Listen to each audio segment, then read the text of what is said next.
श्री गणेशाय नमः। श्री सरस्वत्यै नमः। श्री गुरुभ्यो नमः। श्रुतिस्मृतिपुराणानामालयं करुणालयं नमामि भगवत्पाद शंकरं लोकशंकरं। शंकरं शंकराचार्यं केशवं बादरायणं सूत्रभाष्यकृतौ वन्दे भगवन्तौ पुनः पुनः। ईश्वरो गुरुरात्मेति मूर्तिभेदविभागिने व्योमवद्व्याप्तदेहाय दक्षिणामूर्तये नमः। योऽन्तः प्रविश्य मम वाचमिमां प्रसुप्तां सञ्जीवयत्यखिलशक्तिधरस्वधाम्ना अन्यांशहस्तचरणश्रवणत्वगादीन् प्राणान् नमो भगवते पुरुषाय तुभ्यम्।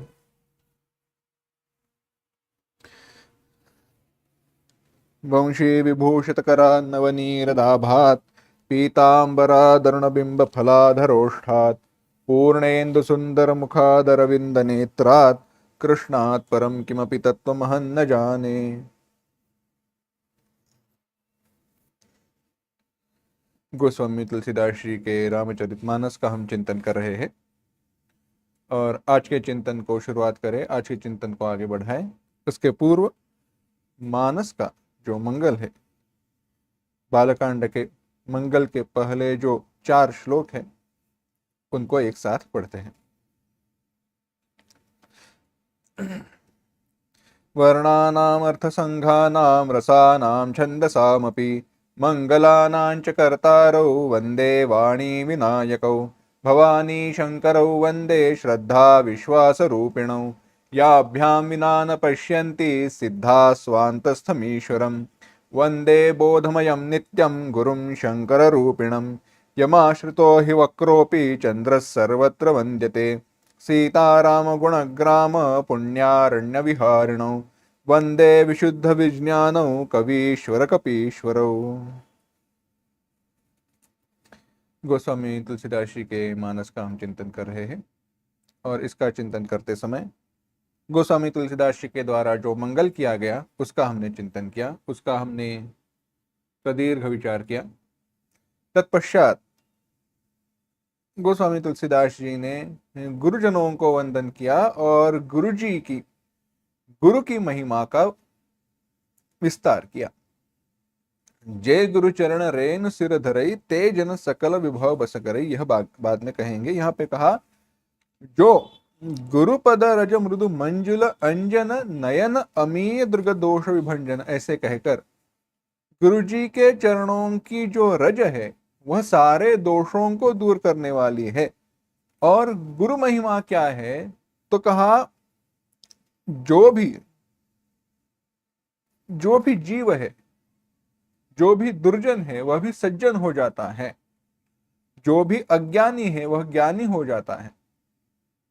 इस प्रकार से सारा वर्णन किया और गुरु महिमा के कारण ही जो मैं, जिसके नेत्र विवेक के कारण खुल गए हैं, ऐसा मैं रामचरितमानस की रचना कर रहा हूं, ऐसे कहकर संत समाज रूपी तीर्थराज का जो प्रभाव है, संतों का जो समाज है वह तीर्थराज प्रयाग की तरह है। यहां पर नदियों का जो मिलन है, तो कौन सी नदियां हैं? एक कर्म की नदी है, एक ज्ञान की नदी है, एक भक्ति की नदी है। ऐसी ये जो नदियां हैं ये यहाँ पे एक हुई है और ये संपूर्ण जगत का कल्याण करने वाला यह तीर्थ चलता घूमता है, एक ही जगह पर स्थिर नहीं है। तो यह संत समाज है। इसमें गोते लगाने का, इसमें स्नान करने का फल क्या है तो इसका विशेष विचार करने की आवश्यकता नहीं है। स्वयं जिनको इसका परिणाम प्राप्त हुआ है उनसे ही इस मुख से सुने। तो कहा गया कि वाल्मीकि जी, अगस्त्य जी, नारद जी, इनके द्वारा ही सुने कि परिणाम क्या है? संतों की संगति का। तो सत्संगति की महिमा, संतों का महिमान गोस्वामी तुलसीदास जी ने हमारे सामने प्रकट किया।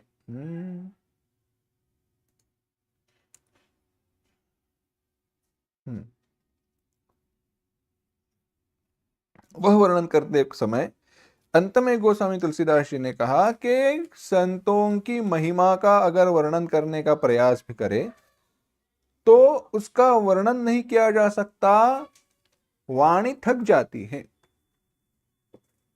शिव ब्रह्मा जी, विष्णु जी, शिव जी, सारे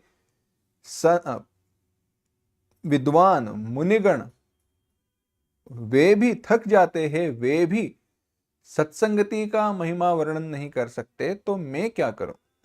यह महिमान अगाध है, बड़ा इसका विस्तार है।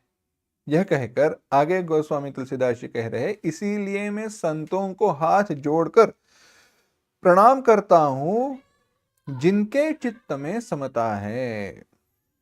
एक बार दूसरे दोहे के पश्चात जो चौपाइयां आई है, तीसरे दोहे तक,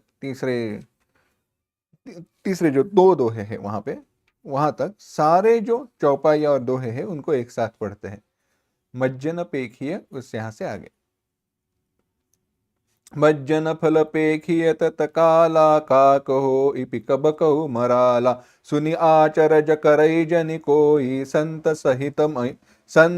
सतसंगति महिमा नहीं गोई, बाल्मीक नारद घट जोनी, निज निज मुखनि कहि निज होनी, जलचर थलचर नभचर नाना, जे जड़ चेतन जीव जहाना, मति की रति गति भूति भलाई, जब जेहि जतन जहाँ जेहि पाई, सो जानव सतसंग प्रभाऊ, लोकहु बेदन आन उपाऊ, बिनु सतसंग विवेक न होई, राम कृपा बिनु सुलभ न सोई, सतसंगत मुद मंगल मूला, सोई फल सिधि सब साधन मूला, सोई फल सिधि सब साधन फूला, सठ सुधरई सतसंगति पाई, पारस परस कुधात सुहाई, विधि बस सुजन कुसंगत परही, फनि मनि समनि जगुन अनुसरहि, विधि हरिहर कवि को बिदबानी, कहत साधु महिमा सकुचानी, सोमोसन कहि जात न कैसे, साक बनिक मनि गुण गन जैसे, बंदौ संत समान चित, हित न हित नहीं कोई, अंजलि गत शुभ समन जिमी, सम सुगंध कर दोई, संत सरल चित जगत हित, जानि सुभाउ सनेहु, बाल विनय सुनि करि कृपा, राम चरण रति देहु, सियावर रामचंद्र की जय। तो कह रहे हैं संतों का हृदय समान है, हितकारी है। वे हाथों में अंजलि में रखे हुए फूल की तरह है, जो दोनों हाथों को सुगंध देते हैं। ऐसे नहीं कहते हैं कि इस हाथ ने हमें तोड़ा है, इस हाथ ने हमें दुख पहुंचाया है, इसलिए इस हाथ को हम सुगंध नहीं देंगे। ऐसा जैसे फूलों के द्वारा नहीं कहा जाता, फूलों के द्वारा नहीं किया जाता, उसी प्रकार से संत भी जो हित करने वाले हैं या अहित करने वाले हैं, सबको समान सुख देते हैं, समान उनको परिणाम देते हैं। उनका चित्त अत्यंत सरल है, कोई छल कपट उनके हृदय में नहीं है। इसके पश्चात अब गोस्वामी तुलसीदास जी जो दुर्जन है, असंत है, उनको वंदना करते हैं। कह रहे हैं,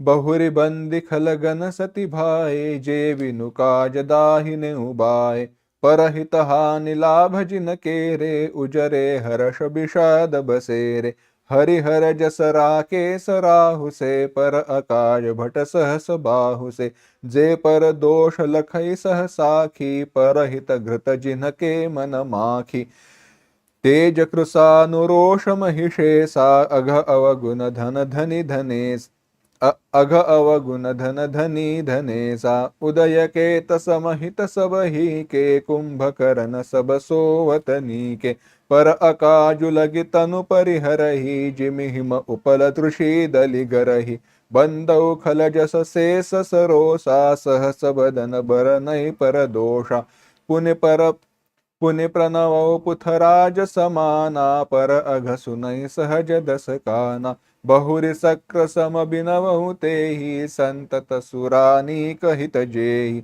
बचन वज्र जय सदा पियारा, सहस नयन पर दोष निहारा, उदासीन अरिमित हित मीत हित, सुनत जरहि खलरीति, जानि पानि जुग जोरि जन, बिनति करई सप्रीति, सियावर रामचंद्र की जय। कह रहे हैं अब मैं दुर्जनों को वंदन कर रहा हूं। कह रहे हैं कि मैं दुर्जनों की वंदना करता हूं। कैसे है ये के कहा, बहुरि बंति खल गन सति भाए, जय बिनु काज दाहि नेउ बाए। बड़ी सुंदर महिमा वर्णन किया है दुर्जनों का गोस्वामी जी ने। वे कह रहे हैं कि ये जो सच्चे खलगण है ना, यह तो किसी का भला देख ही नहीं पाते। जो कुछ भी अनुकूल है, जो कुछ भी अच्छा है, जो कुछ भी सत्य है, जो कुछ भी अधिकाधिक लोगों के लिए योग्य है, उसके प्रतिकूल यह होते ही हैं और अकारण होते हैं। क्यों ऐसा पूछने जाए तो उसका उत्तर नहीं मिलेगा, पर होते हैं। और अगर पूछने जाओ तो कहेंगे नहीं, हम सही हैं, हमारी बात ही सही है। दूसरों के हित की हानि में जिनका लाभ है, ऐसे यह लोग। दूसरों की हित की हानि में जिनका लाभ है, ऐसे यह खलगण है। और दूसरों के उजड़ने पर इन्हें आनंद होता है, दूसरों के दुख होने पर इनको बड़ा आनंद होता है, और दूसरों का अगर भला हो तो इन्हें शोक होता है। ऐसे ये खल है। देखो, यह खल केवल व्यक्ति विशेष नहीं है, यह वृत्ति है, यह स्वभाव है। और कहीं ना कहीं यह स्वभाव हमारे हृदय में, हमारे अंतःकरण में कहीं पर है। उसे ढूंढना चाहिए और उसे दूर करना चाहिए। विस्तार बाद में देखेंगे। सारे जो ये चौपाइयां हैं और दोहा है, इनका एक सरलार्थ पहले देख लेते हैं। तो ऐसी बात है, यह कैसे है? तो कहा, यश रूपी पूर्ण चंद्रमा के लिए, जो पूर्ण चंद्रमा है ना, उसके लिए यह राहु गण जैसे है। राहु जो ग्रह है ना, उसकी तरह यह है, राकेश राहु जैसे। उसको निगल जाने वाले जो दूसरों के काम है, उनको बिगाड़ने में यह सहस्र बाहु, जिसकी 1000 बाहुएं हैं, उसके अनुसार है। सहस्रार्जुन या कार्तवीर्य अर्जुन जिसे कहा जाता है, उसके समान यह है। जे पर दोष लखई सहसाखी, दूसरों के दोषों को देखने के लिए ये इंद्र की तरह है। और पर हित घृत जिनके माखी, मतलब माखी, दूसरों के भलाई को बिगाड़ने में जिनका मन मक्खी के समान है। इतना ही नहीं, और क्या है? कहा, जो दूसरों को दुख पहुंचाने में, दूसरों को दुख पहुंचाने में अत्यंत तत्पर होते हैं, और तेज में अग्नि के समान और क्रोध में महिषासुर के समान है। पाप और दुर्गुण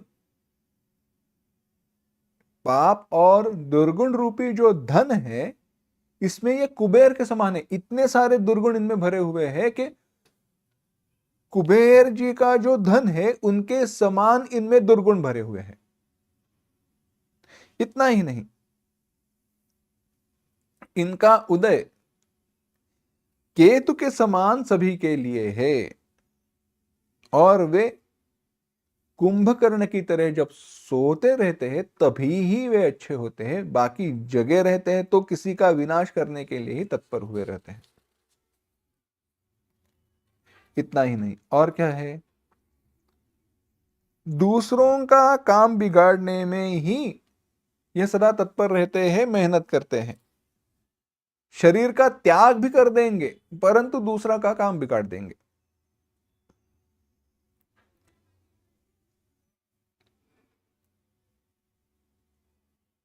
इतना ही नहीं, बंदव खल जस शेष सरोसा, मैं खलों की वंदना करता हूं जो शेषनाग की भांति हजार मुख से दूसरों के दोषों का वर्णन करते हैं।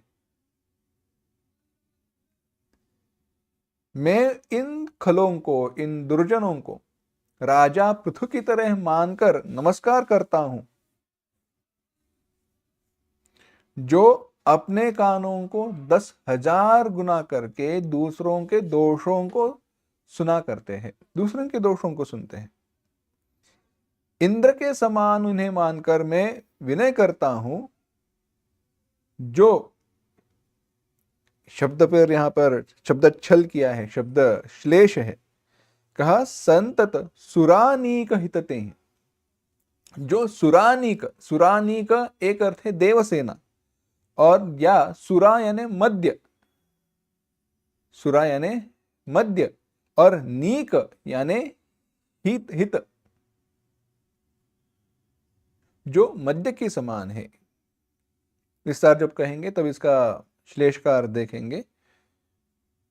जो वचन वज्र, आगे कहा जिनके वचन रूपी वज्र सदा प्यारा लगता है, बुरा कहना ही, वाणी के द्वारा दूसरों को दुख पहुंचाना ही जिनको सदा अच्छा लगता है, और जो 1000 आंखों से पराये दोष देखे रहते हैं, जो उदासीन अरिमति, कहा जो दुष्टों की यह रीति है कि वे उदासीन, शत्रु अथवा मित्र किसी का भी हित सुनकर जलते हैं, और यह जानकर जानि पानी जुग जोर जन विनती करे सप्रीति, उनके हाथ जोड़कर मैं विनय पूर्वक प्रणाम करता हूं और विनय करता हूं। यह आगे गोस्वामी तुलसीदास जी कह रहे हैं। क्या क्या कहा देखते हैं। कहा यह दुर्जन कैसे है। एक सरल बात बताते हैं। देखो यहां पे जब दुर्जनों की बात आई है तो जाने अनजाने में कई लोग ऐसे खल दुर्जन बन जाते हैं। इस बात का चिंतन कर रहे थे कि क्या ऐसे दुर्जन होते भी हैं, हो सकते हैं, किस प्रकार से होंगे। तो एक बात ध्यान में आई। देखो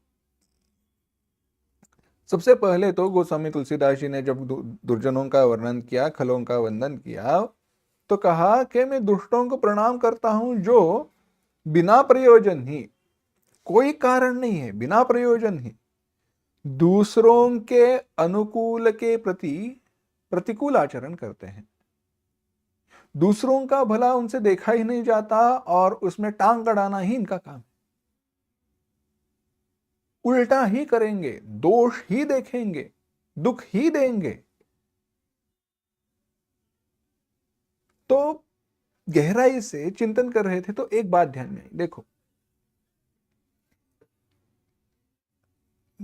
किसी बात का खंडन करना, किसी बात का खंडन करना, किसी बात का विरोध करना तर्क के आधार पर, सत्य के आधार पर, यह बात भिन्न है। परंतु कुतर्क के आधार पर किसी का बुद्धि भेद करना, यही इनका स्वभाव है। सरल सा उदाहरण बताते हैं। मंदिर बनवाया जा रहा है, मंदिर बनवाया जा रहा है। ये लोग कहेंगे मंदिर क्यों बनवा रहे हो, अस्पताल बनाओ। मंदिर से क्या होगा, अस्पताल में लोगों को दवा वगैरह मिलेगी। अरे भाई अस्पताल पहले से है परंतु वह चल रहे हैं या नहीं वह देखो। ये स्वयं कुछ करेंगे नहीं, स्वयं बनाएंगे नहीं, बनवाएंगे नहीं। अस्पताल हो तो केवल अस्पताल होने से तो कुछ नहीं होता ना। अस्पताल होने से, केवल अस्पताल होने से कुछ नहीं होता। चलाना चाहिए। उसका खर्चा कौन करेगा?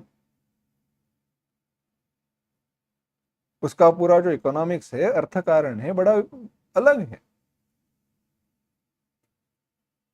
और जैसे मंदिर में जो पैसा जा रहा है, मंदिर जिसके कारण बनाया जा रहा है, इसके कारण जो पैसा इकट्ठा हो रहा है वो तो लोगों के लिए खर्च हो रहा है ना। पर वह देखेंगे नहीं। पहले से ही जो अस्पताल है उनमें जितना पैसा लूटा जाता है, प्राइवेट हॉस्पिटल्स देखो तो उसमें इतना खर्चा है कि उससे अच्छा बीमार न हो जाए तो अच्छा है, ऐसी बात हो जाती है। हमारे एक मित्र है, ये LIC का एडवर्टाइजमेंट देखा, तो LIC के एडवर्टाइजमेंट में लिखा था, अगर, बड़े सुंदर वो वाक्य, बड़ा सुंदर लगा मुझे, अगर मेडिकल पॉलिसी या मेडिकल इंश्योरेंस बहुत महंगा लग रहा है तो कभी हॉस्पिटल में एडमिट होकर देखो।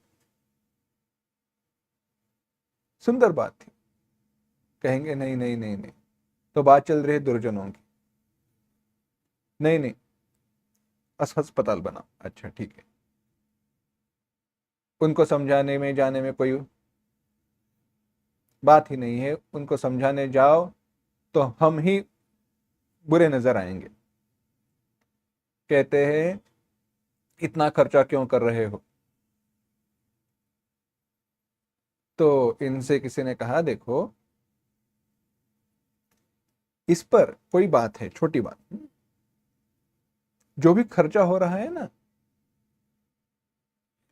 वो जो खर्चा है उससे कई गुना ज्यादा धन, पैसा जो मद्य है ना, मद्य की बिक्री पर होता है। अगर आप देखो कि कितना पैसा खर्च हो रहा है, चाहे वो मॉल हो, चाहे वो लिकर हो, ऐसी जो चीजें हैं इनके ऊपर जितना पैसा लोग खर्चा कर रहे हैं उसको अगर देखा जाए तो वो कई गुना ज्यादा है। तो लोग कहेंगे नहीं नहीं नहीं, उसके वो इकोनॉमिक्स है, उसके कारण उतना हम जो पैसा खर्च कर रहे हैं तो उसके कारण उतना टैक्स सरकार को मिल रहा है।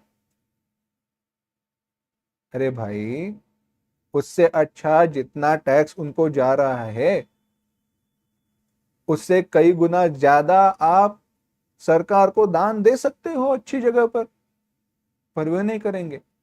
मैं, मेरी जैसी इच्छा है वैसा वर्तन करूंगा। मैं मेरी इच्छाओं को, मेरे भोगों को संपूर्ण तथा जितनी चाहिए वैसे उपभोग लूंगा, और उसमें से जो पैसा जा रहा है वह दान में गया, ऐसे कहूंगा। यह दुर्जनों की बात है, यह दुष्ट बुद्धि है। और देखो, यह विवेकहीनता है।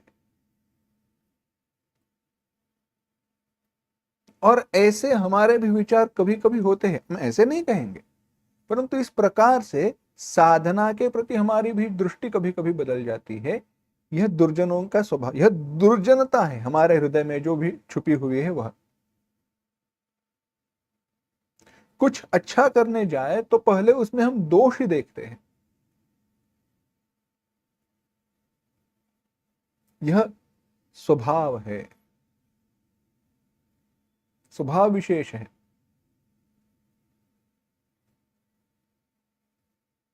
तो कहा, ऐसे दूसरों की हित की हानि में ही जिनको लाभ दिखाई देता है, ऐसे है। इतना ही नहीं, और क्या है? कहा, ये लोग जो है ना, इनको दूसरों की बुराई करना बड़ा प्रिय है। दूसरों को बुराई करना इनको बहुत प्रिय है। क्या करेंगे? कहा, ये दूसरों को, ये दुख पहुंचाने के लिए राहु के समान है। राहु ग्रह की विशेषता क्या है? राहु ग्रह की कथा पता है। देवता दानव, जब देवता और असुर समुद्र का मंथन कर रहे थे, तब अमृत उत्पन्न हुआ, राक्षसों ने कहा हमें चाहिए, उन्होंने छीन लिया, तब मोहिनी अवतार इत्यादि को वह कथा आती है। राहु ने पीने का प्रयास किया लेकिन वह गले तक रह गया, उसके पश्चात भगवान ने उसका वध कर दिया तो गले तक रह गया, इत्यादि कथा है। तो होता ऐसे है, सूर्य और चंद्रमा उनको वह निगल लेता है, राहु। परंतु जब सूर्य ग्रहण या चंद्र ग्रहण होता है, चंद्र ग्रहण की कथा लेते हैं, सूर्य ग्रहण के बारे में नहीं, चंद्र ग्रहण ही ले लेते हैं, क्योंकि सूर्य ग्रहण के बारे में दृष्टांत जिन जिन अंगों के साथ लागू होना है, जिन अंगों के साथ विचार करना है, वैसे नहीं कर सकते, इसलिए चंद्र ग्रहण का विचार करते हैं। यह कैसे कहा कि चंद्रमा के लिए, पूर्ण चंद्रमा के लिए यह जैसा राहु है वैसे ही ये रहते हैं। अब चंद्र ग्रहण कब हो रहा है? चंद्र ग्रहण होता है पूर्णिमा के दिन।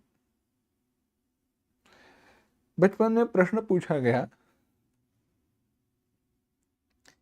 कि सूर्य ग्रहण कब होता है? पूर्णिमा के दिन या अमावस्या के दिन? तो मैं सोच रहा था पूर्णिमा के दिन होगा या अमावस्या के दिन। तो सरल बात क्या है, यह जो चौपाई है उससे इसका संदर्भ नहीं है। सरल तर्क क्या है, जब सूर्य ग्रहण होता है तो सूर्य ग्रहण के समय सूर्य चंद्रमा के द्वारा ढक जाता है, और चंद्रमा के द्वारा ढक जाने के कारण सूर्य हमें दिखाई नहीं देता, इसलिए क्या हुआ? सूर्य ग्रहण हुआ। यानी आकाश में चंद्रमा होना आवश्यक है, आकाश में चंद्रमा का होना आवश्यक है तो सूर्य ग्रहण दिखाई देगा। आकाश में अगर चंद्रमा है तो वह पूर्णिमा है या अमावस्या है? तो पूर्णिमा के दिन सूर्य ग्रहण होता है, ऐसा एक तर्क हमने बचपन में लड़ाया था। बाद में पता चला अरे चंद्रमा और सूर्य पृथ्वी के एक ही दिशा में होने के कारण वह अमावस्या है, पूर्णिमा नहीं है। बात यह बाजू में रखते हैं। बात यह है कि चाहे कुछ भी हो जाए, पूर्णिमा के दिन ही क्या होगा? चंद्र ग्रहण होगा। बाकी कभी अष्टमी हो, द्वितीया हो, एकादश हो, इन दिनों में कभी भी चंद्र ग्रहण नहीं होता। क्यों नहीं होता पता है? मैं आपको एक बात बताता हूं। एक काम करना, बिस्किट लेना, पार्ले जी। क्या करना? पार्ले जी बिस्किट लेना, उसको, या पार्ले जी बिस्किट नहीं, छोटी गोली आती है ना, लिमलेट की हो या अदरक की गोली आती है, उसको क्या करना? उसको आधा तोड़ना, छोटा टुकड़े करना उसके दो, और वो जो आधी गोली है उसको निगलने का प्रयास करना। मुंह में रखने नहीं है, चबानी भी नहीं है, ऐसे ही निगल जाने का प्रयास करो। होता क्या है, गले में अटक जाती है ना, क्योंकि उसको कोने आ जाते हैं। पूरी की पूरी हो तो निगलना आसान है, आधी हो जाए तो निगलना कष्टदायक हो जाता है। इसी प्रकार से चंद्रमा अगर आधा अधूरा हो तो निगलने में कठिनाई होगी ना। इसीलिए पूरे चंद्रमा को निगलना आसान है, इसलिए पूरे चंद्रमा को राहु ग्रहण कर लेता है, निगल जाता है, ऐसी कथा की मान्यता है। यह दृष्टांत के अनुसार है, हाँ? सच में ऐसे विचार न करना। तो पूर्ण चंद्रमा को ग्रसने का, पूर्ण चंद्रमा को निगलने का तात्पर्य यह है, ये सारे जो दुर्जन है, ये जो खल है ना, ये जब किसी का यश आधा अधूरा है तब उनको कोई बोलेंगे नहीं, कोई कुछ कहेंगे नहीं, परंतु ये इनकी कीर्ति परिपूर्ण हो जाती है तब ये उसमें टांग अड़ाते हैं, उनको निगल जाते हैं।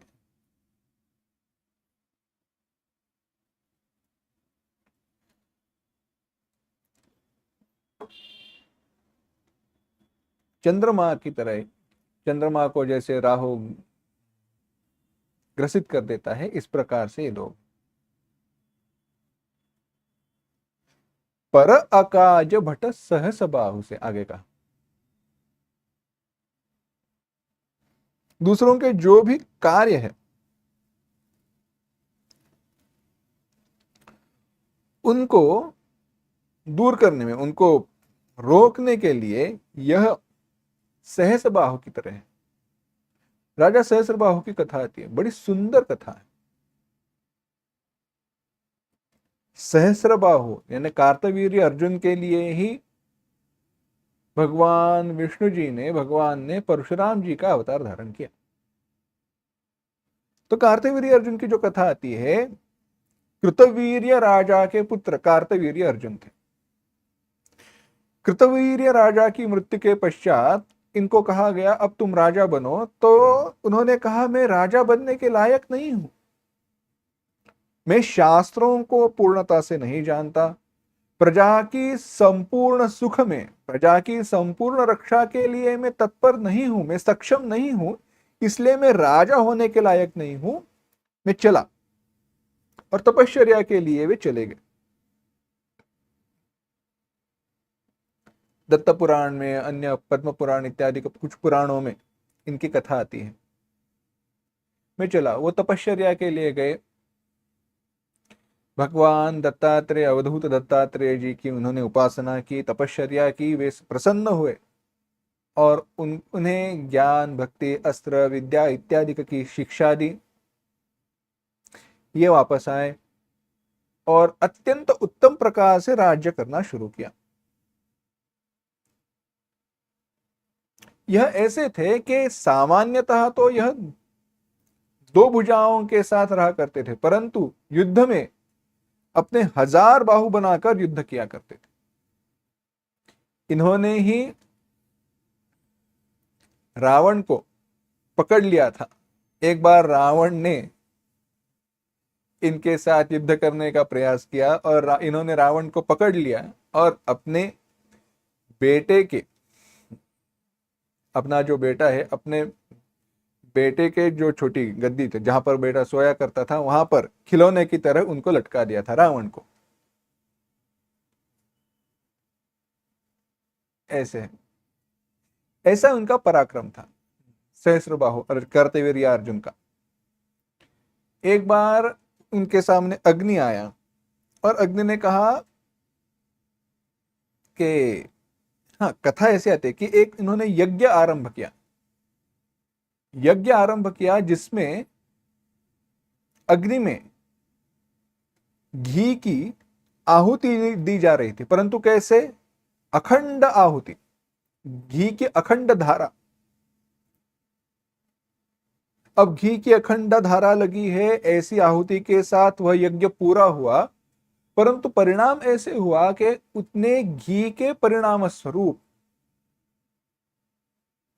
अग्नि देवता की तबीयत बिगड़ गई, क्योंकि आहुति में इतना सारा घी मिला है। तो वह राजा के पास आया और प्रणाम करके कहा, इतनी सारी जो आहुति मिली है, इतना उसका फल तो आप सबको मिलेगा, परंतु मेरा क्या? मेरी प्रकृति, मेरी तबीयत बिगड़ गई है, क्या करे? राजा ने कहा, इसके लिए औषधि क्या है? अग्नि ने कहा, ऐसे ऐसे है। तो राजा ने कहा, यह जो वन है,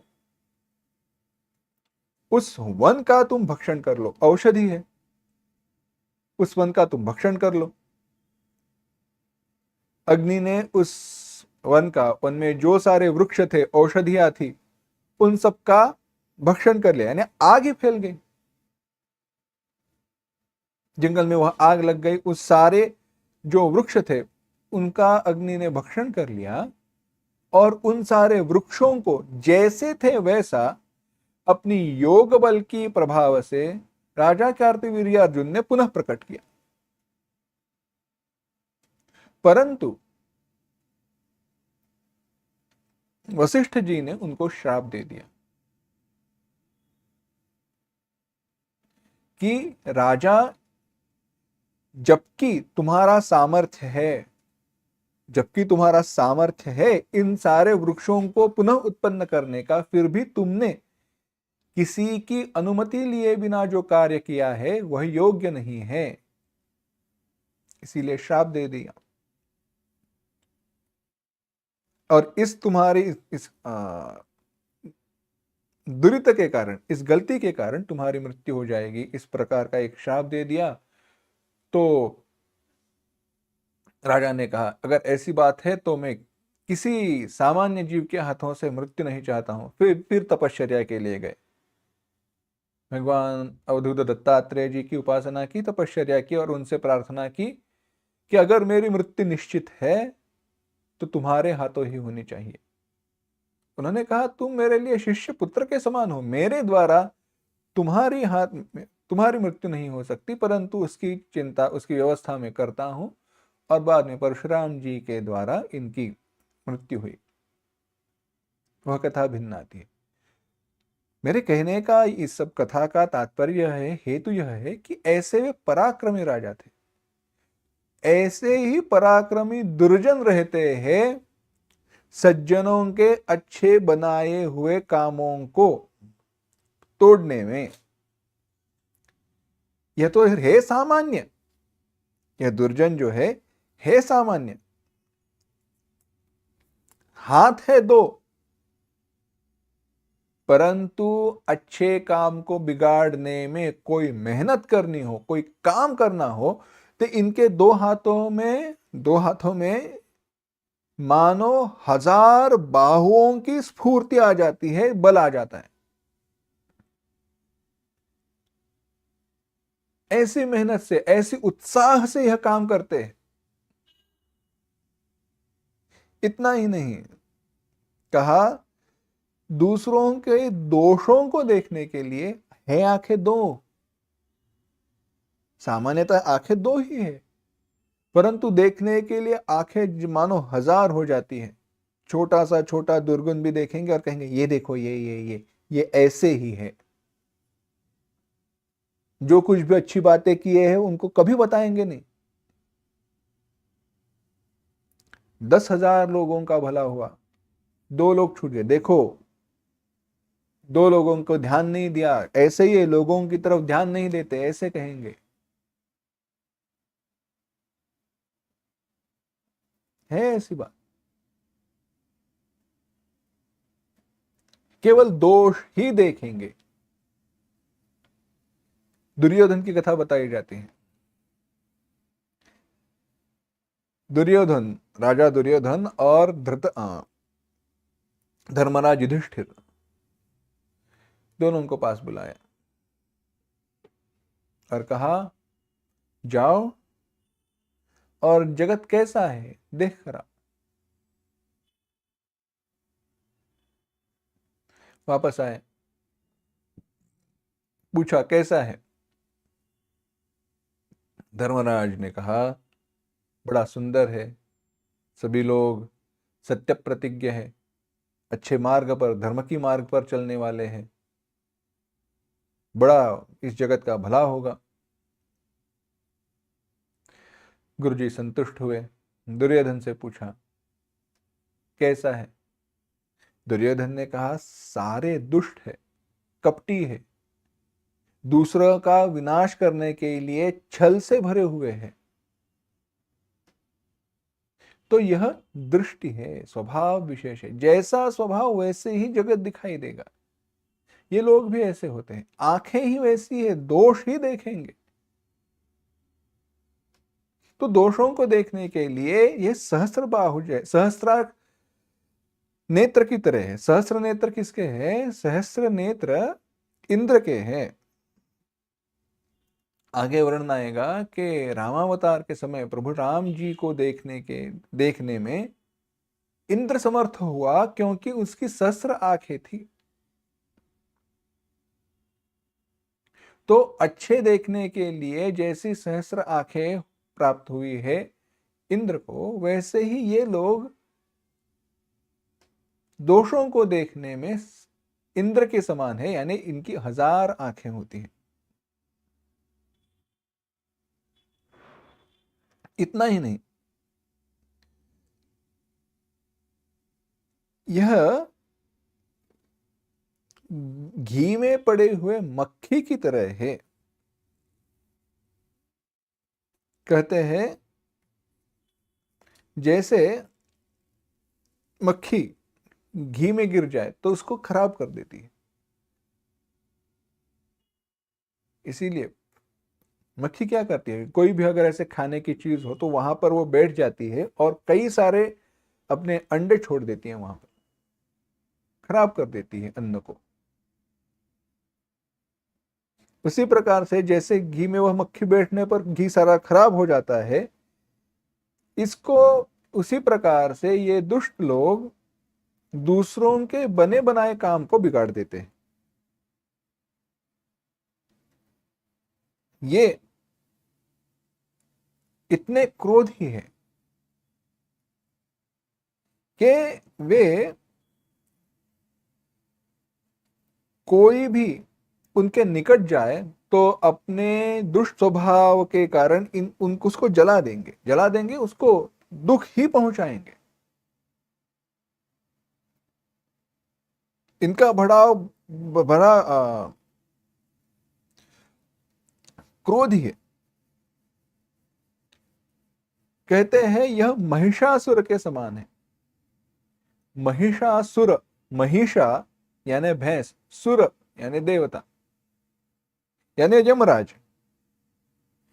महिषेश इसका एक अर्थ होता है यमराज, परंतु यहां पर महिषेशा कहा ना, परंतु वो अर्थ अपेक्षित नहीं है। महिषासुर, असुर का विचार अपेक्षित है, क्योंकि महामोह में शेष विशाला राम कथा कालिका कराला, आगे कहेंगे महिषासुर के समान यह है, दुष्ट बुद्धि। अघ अवगुण धन धनी धनेसा, इनके पास इतने सारे दुर्गुण हैं, अरे देखते जाओ बहुत है, कभी कम नहीं पड़ेंगे, कितने चाहिए लो जाओ। दुर्गुण इनमें से कभी कम नहीं होते। कुबेर की समान इनके पास दुर्गुणों का खजाना है।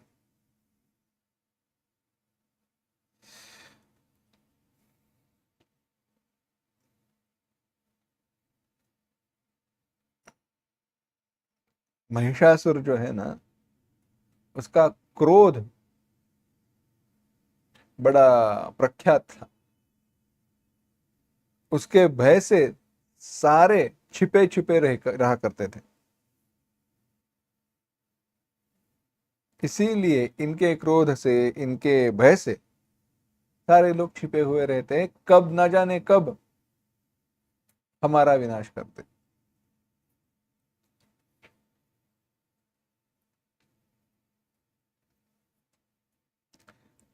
दुर्गुणों का तो विचार किया ही, वह दुर्गुणों की खान है। आगे कहा केतु के बारे में। केतु कालग्रह है। केतु जो है कालग्रह है, जहां पर उदय होता है, इसके उदय से देश का देश, पूरा राष्ट्र, पूरी जगह आपदग्रस्त हो जाती है, नष्ट हो जाती है। इसी के भांति, इसी प्रकार से यह जो दुर्जन है, उनके उदय से, उनके बढ़ने से संसार पर विपत्तियां आती रहती हैं। विचार कीजिए, इस संसार में इस संपूर्ण जगत में जब भी कभी विपत्तियां आई हैं, तो वो विपत्तियां तो वे विपत्तियां दुष्टों के उदय से ही आई है। दुष्ट बढ़ जाते हैं तो ही आई है, ऐसी बात है। यहां पे गोस्वामी तुलसीदास जी ने जो कहा है, उदय केत सम हित सब ही के। उदय, यहां पे जो उदय अर्थ है, यहां पे बढ़ना, इस अर्थ में लेना है। दुर्जन जब बढ़ जाते हैं तब सारा संसार आपत्तिग्रस्त हो जाता है। इसीलिए ये जब कुंभकर्ण की तरह सोए हुए रहते हैं तभी अच्छे हैं, किसी का बुरा नहीं करते हैं। परंतु ऐसी बात है, ये तो जागे हुए रहते हैं, कभी सोते ही नहीं है। सारा इनका विचार, सारा कर्म, सारी आयु दूसरों का अकाज करने के लिए ही रहती है। दूसरों को दुख देने में ऐसे तत्पर रहेंगे कि शरीर का त्याग भी हो जाए तो भी चलेगा, यह शरीर छूट जाए तो भी चलेगा, परंतु दूसरों को दुख देना छोड़ेंगे नहीं।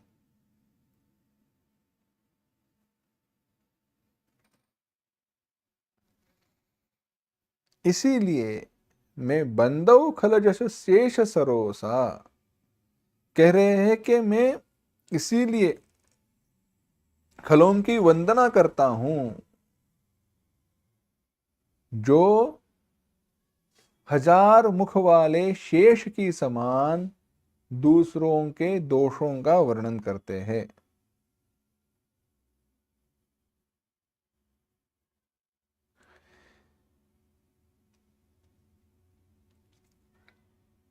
प्रलय काल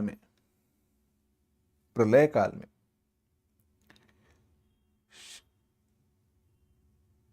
जब यह जो शेष नाग है वह सरोष क्रोधायमान हो जाता है, तब अपने हजार मुखों से ज्वालाओं को प्रकट करता है, अग्नि को प्रकट करता है।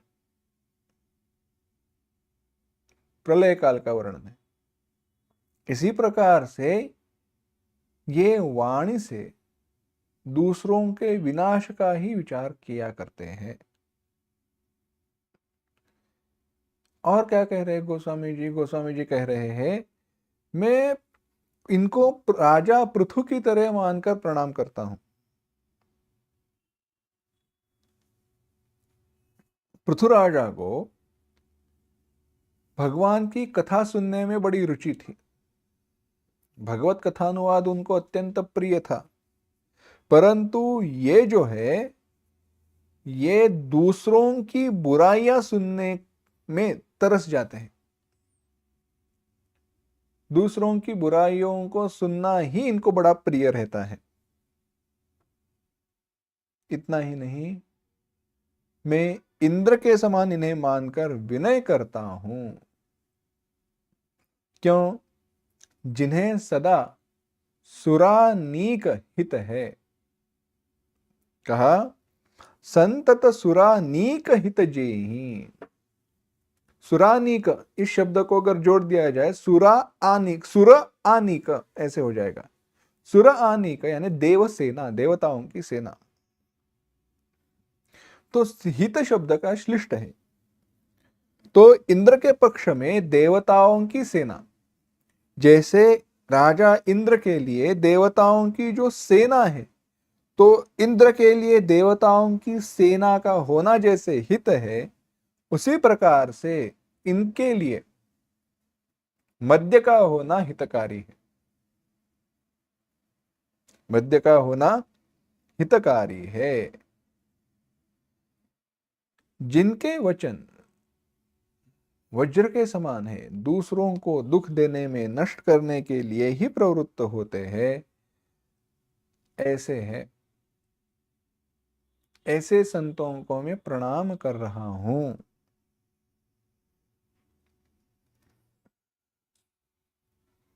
तो आगे कह रहे हैं, उदासीन अरिमित हित सुनत जरहि खलरीति जानुपान जुग जोर जनु विनति करे सप्रीति। कह रहे कि मैं खल की यह रीति है, जो दुष्ट है उनको मैं नमस्कार कर रहा हूं, क्योंकि उनकी यह रीति है कि वे उदासीन हो, शत्रु हो, मित्र हो, कोई भी हो, उनको उनके हित को सुनते ही, किसी का भी अच्छा हो तो उसके अच्छे को सुनते ही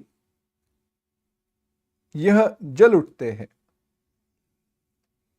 इसीलिए मैंने दोनों हाथ पांव जोड़कर इनके सेवक के प्रति सेवक जैसे इनके साथ विनती करता हूं, इनको प्रणाम करके इनकी विनती करता हूं। क्यों? इसका विचार गोस्वामी तुलसीदास जी कहेंगे, परंतु वह विचार, वह संदर्भ हम अगले पाठ में देखेंगे। आज यहीं पर रुकते हैं। मंगल करते हैं। ओम असतो मा सद्गमय तमसो मा ज्योतिर्गमय मृत्योर्मा अमृतंगमय। ओम शांति शांति शांति। कल्याणानां निधानं कलिमलमथनं पावनं पावनानां पाथेयं जन्मुमुक्षोः सपदि परपदप्राप्तये प्रस्थितस्य विश्रामस्थानमेकं कविवरवचसां जीवनं सज्जनानां बीजं धर्मद्रुमस्य प्रभवतु भवतां भूतये रामनाम।